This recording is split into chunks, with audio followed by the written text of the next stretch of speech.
Hello everyone, welcome back to my YouTube channel. म Lewis खजुम Limbu. आशा गर्छु तपाईहरु सबैजना सन्चै हुनुहुन्छ होला र म पनि सन्चै छु। अनि जतिजना तपाईहरु यो भिडियोमा नयाँ हुनुहुन्छ प्लिज मेरो च्यानललाई सब्स्क्राइब गर्नु होला ताकि मेरो अरु भिडियोहरु पनि तपाईहरुमा पुगोस्। अनि आजकल चाहिँ मैले भ्लगहरु नलिएर यस्तो विभिन्न भिडियोहरु छोटो छोटो भिडियोहरु ल्याइरहेको छु। अनि त्यो चाहिँ किन भन्दाखेरि अलिकति भिडियोमा युट्युबमा चाहिँ अलिकति एक्टिभ भइराखौं भनेर। किनभने अहिले चाहिँ म बाहिर गएको छैन, म कुनै भ्लगहरु बनाएको छैन। किन भन्ने कुरा चाहिँ अहिले गर्मी कति सारो छ भन्ने कुराहरु तपाईहरुलाई थाहै होला। अहिले पनि म भिडियो बनाउँदैछु, मलाई यस्तो गर्मी भइसक्यो। अनि त्यही कारणले गर्दाखेरि पानी चाहिँ बेला बेलामा मैले अहिले यो भिडियो बनाउँदाखेरि 2 गिलास पानी खाइसके क्या। अनि पानी चाहिँ खाइराख्नु पर्छ। मेन भनेको चाहिँ किन म पानी चाहिँ अहिले भिडियो बनाउँदा खाइराख्छु भन्ने कुरा चाहिँ एक त गर्मी छ र अर्को भनेको चाहिँ म यो भिडियो बनाउँदै छु नि, यो मेरो कति टेक पछाडीको भिडियो हुँदैछ क्या। किनभने अहिले बोल्दा बोल्दा के मिल्दैन घरि के बोली पल्टाउँछु, अहिले पनि त्यही भइरहेछ, के बोली पठाउँछु। अनि त्यही कारणले गर्दाखेरि मेरो घाँटी पनि सुक्छ, गर्मी पनि छ। अनि त्यही कारण पानी चाहिँ पिउनु पर्ने हुन्छ। यदि तपाईहरु कोही मसँग हेर्दै हुनुहुन्छ भने प्लिज सँगै पानी खाऊ, पिउनु होला, खानु होला हैन। तर हामी चाहिँ यसरी हुन्छ नि बोलिराख्ने तरिकामा चाहिँ हामी पानी खाऊ भन्ने भनिन्छ। तर पनि पानी पिउनु होला किनभने गर्मी छ। गर्मीमा अहिले हिजोको गर्मी झन् यति सारो थियो, आजसम्म मेरो टाउको दुखिरहेछ क्या। लाइन त्यसै कुलमान घिसिङ गएदेखिको त लाइन पनि त्यस्तै गइरहेको। हिजो 4 घण्टा भन्दा बेसी लाइन गएको। यदि तपाईहरु कोही पथरी शनिचरेमा हुनुहुन्छ भने तपाईहरुलाई थाहै होला हिजो कति बेरसम्म लाइन गएको थियो भन्ने कुरा। यति दिउँसो त बरु यताउति गएर पनि अलिकति उयो हुन्छ नि त, तर राति चाहिँ लाइन गयो भने कति गाह्रो पर्छ मान्छेहरुलाई। अनि हिजो राति 12 साढे 12 मा मात्र लाइन आएको क्या, यति गाह्रो भएको थियो। अनि प्लिज यस्तो छ, त्यही कारण पानी चाहिँ पिउन नछोडौं। किनभने पानी पिएन भने ढलिन्छ। अहिले चाहिँ हावा चलिरहेछ। अनि हिजो कति 1 बजे कि 12:30 तिर त पानी पर्यो। त्यति त्यहाँदेखि चाहिँ अलिकति शीतल छ, नत्र भए त यस्तो गर्मी थियो। र यो कुरालाई छोड्दिउँ, आजको मेन विषय भनेको चाहिँ हामी जतिजना हुन्छ नि कन्टेन्ट बनाउने मान्छेहरु छौं। अनि तपाईहरुलाई थाहै छ हाम्रो भिडियोहरुलाई चाहिँ हामीले काट्नु ओर्नुपर्छ, एडिट गर्नुपर्छ। अनि त्यति गर्दाखेरि चाहिँ हाम्रो हामीले चलाइरहेको कुन एप चाहिँ हाम्रो मोबाइलमा है, मैले विशेष गरी मोबाइलमा भनिरहेको छु, मोबाइलमा बनाउनको लागि चाहिँ कुन चाहिँ बेस्ट हो भनेर कपाल उडाइरहेछ साथीहरु। कुन चाहिँ बेस्ट हो भन्ने कुराहरु चाहिँ म आज भन्न गइरहेको छु। अनि सबैभन्दा बेसी हामीले चलाइरहेको भन्ने बित्तिकै चाहिँ क्यापकट हो। क्यापकट चाहिँ हामीले यति धेरै चलाएका छौं। तर म आज क्यापकटमा चाहिँ पैसा लाग्ने भएको छ। अहिले जुनै जे गर्नु पनि क्यापकटमा पैसा लाग्छ। पैसा बिना चाहिँ क्यापकटमा एडिटै गर्न पाइँदैन क्या। अन्त म यो भन्दै गर्दाखेरि चाहिँ तपाईहरुलाई कतिलाई लाग्ला मैले पैसा बिना एडिट गरिरहेको छु भनेर। म तपाईहरुलाई पैसा बिना एडिट गर्नु भयो, तर पनि त्यसको घाटाको कुराहरु चाहिँ म तपाईहरुलाई आज सुनाउँछु।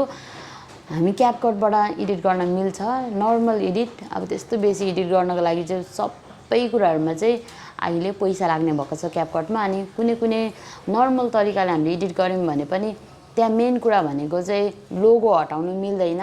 यहाँ अहिले मैले भिडियो बनाइरहेको चाहिँ यो मैले जुन एपबाट उयो हुन्छ नि यो एडिट गरेको, त्यो एडिट गर्दाखेरि चाहिँ त्यहाँको लोगो हटाउनु मिल्छ, तर क्यापकटमा चाहिँ मिल्दैन। अनि अहिले मेरोमा देखेको छैन मेरो भिडियोमा, तर क्यापकटमा बनाएको चाहिँ देखिन्छ कि त त्यो हटाउनलाई पैसा लाग्छ।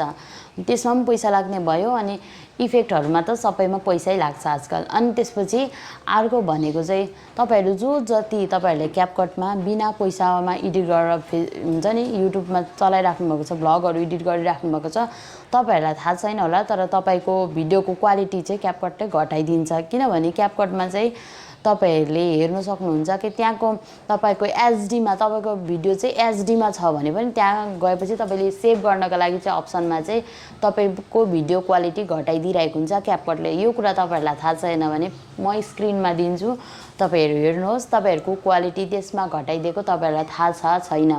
अनि अर्को भनेको चाहिँ क्यापकटमा चाहिँ अहिले पैसा विभिन्न तरिकाले पैसै लाग्ने भयो। अनि हामीलाई चाहिँ चाहिएको हामी जो साना हुन्छ नि युट्युब चलाउने हामी युट्युबरहरु छौं, उहाँहरुसँग त अब त युट्युबबाट कमाइ पनि छैन। अनि त्यही कारणले गर्दाखेरि तपाईहरुलाई चाहिँ नर्मल तरिकाले नर्मल भिडियो एडिट गर्नका लागि चाहिँ कुन एप बेस्ट भन्ने कुरा चाहिँ आज म भन्दै छु। अनि मैले पनि क्यापकट चाहिँ 3-4 वर्ष चलाएँ। अनि त्यसपछि क्यापकट चलाइरहेको हामीलाई चाहिँ कस्तो हुन्छ भने जुन एप हामीले चलाइरहेको त्यो एपबाट चाहिँ हामीलाई बानी भइसकेको हुन्छ क्या। अनि मलाई पनि क्यापकटमा चाहिँ त्यस्तै भएको थियो र अहिले चाहिँ क्यापकट मैले चलाउन छोडेको छु, किनभने क्यापकटमा चाहिँ जेमा पनि पैसा लाग्ने भएको कारणले गर्दाखेरि। अनि अहिले चाहिँ मैले चलाउँदैछु इन्सर्टमा चाहिँ तपाईहरुले त्यहाँ पनि पैसा तिर्नै पर्छ, पैसा तिर्नु पर्दैन भन्दिनँ म। तर त्यहाँ चाहिँ कस्तो छ भने जुन क्यापकटमा लोगो हटाउनको लागि पैसा लाग्छ, त्यहाँ चाहिँ लोगो हटाउनको लागि त्यहाँ दुईटा अप्सन हुन्छ, एउटा पैसा तिर्ने, एउटा चाहिँ हुन्छ नि एउटा एड हेर्ने, त्यहाँ एडहरू आउँछ नि, त्यो हेरेर त्यो लोगो आफै हट्छ। तपाईहरु ट्राई गर्नु होला। र त्यो लोगो यसरी मैले हटाएको हो। र अर्को भनेको चाहिँ क्यापकटमा सेभ गर्दाखेरि तपाईको भिडियोको क्वालिटी जसरी घट्छ, यो इन्सर्टमा चाहिँ तपाईहरुको भिडियोको क्वालिटी घट्दैन। यो फाइदा चाहिँ यो छ। अनि हामीलाई चाहिएको भनेको यति नै हो क्या, हाम्रो भिडियो क्वालिटी नघटोस् र यो हाम्रो लोगोहरू नदेखियोस्, त्यति हो क्या। हामीलाई जुन हामी भर्खर युट्युब जर्नीमा तपाईहरु जे कन्टेन्टमा गर्नुहुन्छ, कोही अब हुन्छ नि विभिन्न कन्टेन्टमा अब भ्लगरै हुन्छ, अब युट्युबरहरू सबै भ्लगरै हो भन्न मिल्दैन, विभिन्न कन्टेन्टहरू छ। तपाईहरु जुनै कन्टेन्टको मान्छेलाई पनि हामीलाई सिम्पल चाहिएको भनेको चाहिँ यही हो, हामीलाई लोगो र हाम्रो क्वालिटी राम्रो होस् भन्ने हो। अनि यो कुरा चाहिँ हामीले इन्सर्टमा पाउन सक्छौँ। र मलाई चाहिँ अहिलेको तुलनामा चाहिँ मलाई चाहिँ क्यापकट भन्दा फ्रीमा चलाउनु चाहिँ साथीहरु, फ्रीमा चलाउनु चाहिँ मलाई क्यापकट भन्दाखेरि इन्सर्ट एकदमै राम्रो लागिरहेछ। यदि तपाईहरुलाई पनि यो मैले मेरो भिडियो हेरिकन तपाईहरु ट्राई गर्न सक्नुहुन्छ कुन चाहिँ एप राम्रो भनिकन, तपाईहरुले इन्सर्टबाट पनि जति भिडियो बनाउनुहुन्छ, भिडियो एडिट गर्नुहुन्छ, तपाईहरु ट्राई गर्नुहोस् र तपाईहरु यो दुईटा एपलाई कम्पेयर गर्न सक्नुहुन्छ। यदि मेरो विश्वास लाग्दैन भने तपाईहरुको भिडियो क्वालिटी कतिको डिफरेन्ट हुन्छ भनिकन तपाईहरु क्यापकटबाट एडिट गर्नुहोस् र सेभ गर्नुहोस्, र इन्सर्टबाट भिडियो एडिट गर्नुहोस् र त्यो भिडियोलाई सेभ गर्नुहोस्, र दुईटा भिडियोलाई तपाईहरुले हेर्नुहोस् दाँजेर, र कुन भिडियोमा तपाईहरुको भिडियो क्वालिटी राम्रो छ तपाईहरुले आफै थाहा पाउन सक्नुहुन्छ। र मैले चाहिँ ट्राई गरिसकेको छु र मलाई चाहिँ मैले यो कुरा चाहिँ अनुभव पनि गरेँ। यो कुरा चाहिँ मलाई राम्रो लाग्यो कि अहिले चाहिँ फ्रीमा चलाउनु चाहिँ सबभन्दा राम्रो चाहिँ हामी देखिरहेको छ। पहिला क्यापकट थियो, तर अहिले चाहिँ मलाई सबैभन्दा राम्रो चाहिँ इन्सर्ट लाग्यो। यदि तपाईहरुलाई पनि कुनै एप छ जुन एपबाट चाहिँ तपाईहरुलाई भिडियो राम्रो हुन्छ भने प्लिज कमेन्ट गर्नु होला। यो एपबाट म एडिट गर्छु फ्रीमा भन्ने कुरा मैले चाहिँ चलाइरहेको, मैले जानिरहेको चाहिँ इन्सर्ट हो। र मैले जानेको कुराहरू तपाईलाई भनिरहेछु। अनि आजकलको भिडियो चाहिँ मेरो यही हुन्छ क्या, मलाई जुन कुरा थाहा हुन्छ म त्यही कुराको भिडियो बनाइरहेको हुन्छु, किनभने म आजकल भ्लग बनाइरहेको छुइनँ, बाहिर गइरहेको छुइनँ। अब मैले यो भनेको चाहिँ यो चाहिँ होइन कि अब म भ्लगै बनाउँदिनँ भनेर, भ्लग बनाउँछु, तर अहिलेको हालमा चाहिँ एक्टिभ हुनका लागि चाहिँ कुनै न कुनै त कन्टेन्ट ल्याउनु पर्यो नि त। अनि कन्टेन्टको लागि चाहिँ आफूलाई जे आउँछ त्यही हो।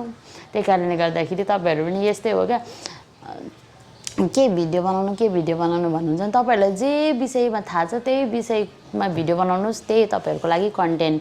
अनि भ्लग त भ्लग भइगयो हैन।